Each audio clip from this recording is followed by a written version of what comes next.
It's an atmospheric exploration game. Okay. So you play as a guy named Howard Phillips. He's just graduated from university, doesn't quite know what to do with his life, so he starts exploring his dreams. And through these dreams, he finds out like what his true path should be.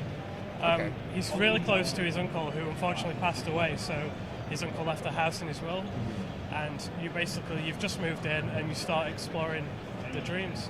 There's 3 main acts in the game, and each main act represents a feeling of his life. So the desert, as you can see on the backboard, is him being lost, lonely, isolated. Okay. The second act is a office facility, and that indicates like all the different rooms and pathways you can go to. And then anchoring off these main dreams are side dreams, and they're really like story and puzzle like orientated. So this is one of the side dreams we're showing, which is like a surreal, like the paintings where like you can't make out where the pathways go. So you can go up some stairs and you end up on a wall, and it's like, wait, how did that happen? Because that's the same sort of feeling you get in a dream. You're trying to recreate those sort of... It's definitely nice to explore, because he practices lucid dreaming, so we can have like, we can be really arty, but still have a sense of realism with the dreams. I see, that's cool. And I guess, new technology like the Oculus Rift are really helping with these games that are really in-depth focused, you're in your own world sort of thing. Yeah. And so has that worked? Has that been difficult to transition to Oculus, or has it been quite... It's been like really good, but also it's had its downsides. I mean, when we first saw the Rift, we knew we wanted to make it for the Rift, so we started designing Dream around that. But then when the UDK engine for the Rift came out, it was missing quite a lot of features.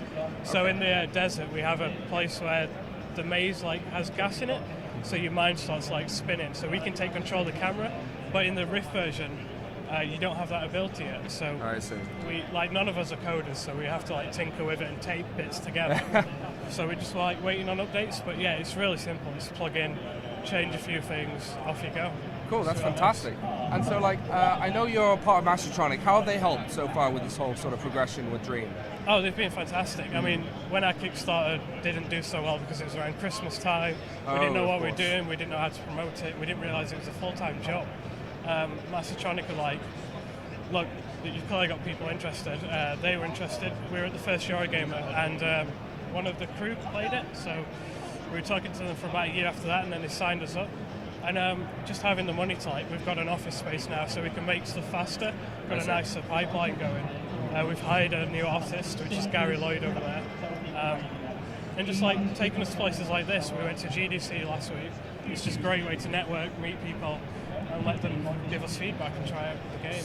Yeah, so speaking of feedback, how has it been so far at Rezzed? I know there's a massive queue, if you can't see on the camera, but there's like a massive queue that everyone's... It's pretty big. So, how's that been? Has it been a lot of good, positive things? Yeah, I mean, people said they really like it, which is good for us. Like, they're taking the 33% off codes for early access, so hopefully that helps us get money to progress it further, because we've got to get it done by September.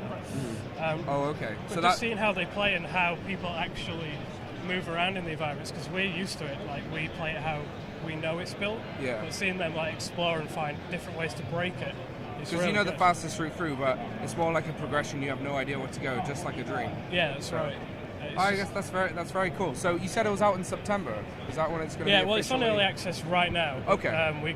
We took a year out of university, so we've got to get it finished by September to go back. I see. I mean, it might be a few months late, which is fine. I can multitask, but really need to get it done now. But just got to wait for Unreal to kick out another Oculus engine. Okay. And so, what's the next step in terms of this game? Like, what are you seeing for this game in the future? Really, it's just been one big experiment. Like, it's an exploration game, but we're trying to turn it into a more of a game. So not like a walk simulator. Just it's got puzzles in there, inventory system, collectibles, and we just really want to push all those features. So hopefully, when it's done, we can release little updates, and then when the engine updates, we can add little things. And the positive thing about this game is that it has that feature where you can just be as creative as possible. Yeah. The potential for anything. Of course, with Dreams, like with other sort of games, you'll have that sort of physics, but in this sense, you can play around with everything. So that's opened a lot of doors, I'm guessing. It's great as well, because we can like dramatically change the aesthetics. So one day you're in a desert, and the next you're in a building, and it's just like it's just so seamless. It's really strange. It's nice to work with. Cool. So it's now early access. Yeah. So it's coming out. It's full release. Probably September is what you're trying to get to. I think so. Yeah. The soundtrack as well, which a lot of people have been interested in, is September as well. Nice. Fantastic. So last question. Yeah. It's a little bit creative, just like this game. How would you describe your game in 4 words? First-person atmospheric exploration game. If you first person's one word. It's fine. Like, but no, thank you so much, Ash. Yeah, it was really nice talking to you. Thanks everyone. Dream is early access, and so we're gonna have a lot of fun. Hello and welcome to Primordial Porridge. Hello. Join us here at EGX Day 2. Yep, a lot of